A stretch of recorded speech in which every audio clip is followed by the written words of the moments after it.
ಮತ್ತು ವಿಡಿಯೋನು ಪೋಸ್ಟ್ ಮಾಡಿದ್ದ. ಅದರಲ್ಲಿ ಬಿಳಿ ಮನುಷ್ಯನ ಖಡ್ಗ ಎತ್ತಕ್ಕೆ ಕಪ್ಪು ಮನುಷ್ಯನ ಹೆಲ್ಪ್ ಮಾಡ್ತಾನೆ.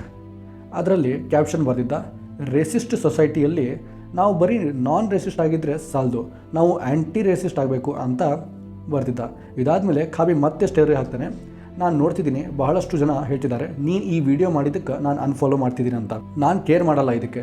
ನಾವು 2022 ಇದ್ದೀವಿ, ಆದರೂ ಕೆಲವು ಜನ ಇನ್ನೂ ರೇಸಿಸಮ್ ಯೂಸ್ ಮಾಡ್ತಿದ್ದಾರೆ. ಬಿಕಾಸ್ ಅವರಿಗೆ ಮಾಡಲಿಕ್ಕೆ ಏನೂ ಕೆಲಸ ಇಲ್ಲ. ನೀವು ನನ್ನ ಅನ್ಫಾಲೋ ಮಾಡ್ಬೋದು, ನಾನು ಕೇರ್ ಮಾಡಲ್ಲ. ನಂಬರ್ಸ್ಗಳಿಗೆ ನಾನು ಕೇರ್ ಮಾಡಲ್ಲ, ನಿಮ್ಮ ಹಾರ್ಟ್ಗಳಿಗೆ ಅಷ್ಟೇ ಅಂತ ಹೇಳಿ ಇನ್ನೊಂದು ಸ್ಟೋರಿ ಹಾಕ್ತಾನೆ. ಇನ್ಸ್ಟೆಡ್ ಆಫ್ ನನ್ನ ಬಗ್ಗೆ ಕೆಟ್ಟದಾಗಿ ಕಮೆಂಟ್ ಹಾಕಿ ಟೈಮ್ ವೇಸ್ಟ್ ಮಾಡೋದು ಬದಲು ಜನರಿಗೆ ಸಹಾಯ ಮಾಡಿ ಅಂತ. ಆದರೆ ಈ ಕಾಂಟ್ರವರ್ಸಿ ಎಂಡ್ ಆಗಿದ್ದು ಇನ್ನೊಂದು ಘಟನೆಯಿಂದ. ಅವನು ಫೀಲ್ಡ್ನಲ್ಲಿ ಕಮೆಂಟ್ಸ್ಗಳು ತುಂಬಿ ಹರಿತಿದ್ವು. ನಾನು ಹೋಪ್ ಮಾಡ್ತಿದ್ದೀನಿ ಖಾಬಿ ಚಾರ್ಲಿನ ಹಿಂದಕ್ಕೆ ಹಾಕ್ತಾನೆ, ಖಾಬಿ ಚಾರ್ಲಿಗಿಂತ ಟ್ಯಾಲೆಂಟ್ ಜಾಸ್ತಿ ಇದೆ, ಚಾರ್ಲಿನ ಹಿಂದೆ ಹಾಕ್ತಾನೆ ಅಂತ ನಂಬಿಕೆ ಇದೆ.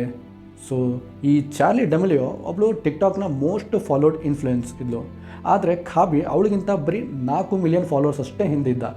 ಸೊ ಅದಕ್ಕೆ ಅವ್ರವ್ರ ಫ್ಯಾನ್ಸ್ಗಳು ಕಮೆಂಟ್ ಸೆಕ್ಷನ್ನಲ್ಲಿ ಜಗಳ ಆಡ್ತಿದ್ರು. ಅದಕ್ಕೆ ಖಾಬಿನ ಫಾಲೋವರ್ಸ್ಗಳು ಚಾರ್ಲಿ ಡಮೆಲಿಯೋನ ಸೆಕ್ಷನ್ನಲ್ಲಿ ಅಂದರೆ ಕಮೆಂಟ್ ಸೆಕ್ಷನ್ನಲ್ಲಿ ಹೋಗಿ ಖಾಬಿನ ಅನ್ಫಾಲೋ ಮಾಡಿ, ಖಾಬಿನ ನಂಬರ್ 1 ಮಾಡಿ ಅಂತ, ಅಂದರೆ ಖಾಬಿನ ಫಾಲೋ ಮಾಡಿ, ಖಾಬಿನ ನಂಬರ್ 1 ಮಾಡಿ ಅಂತ ಎಲ್ಲ ಅವ್ರದ್ದು ವೀಡಿಯೋದಲ್ಲಿ ಕಮೆಂಟ್ ಮಾಡ್ತಿದ್ರು.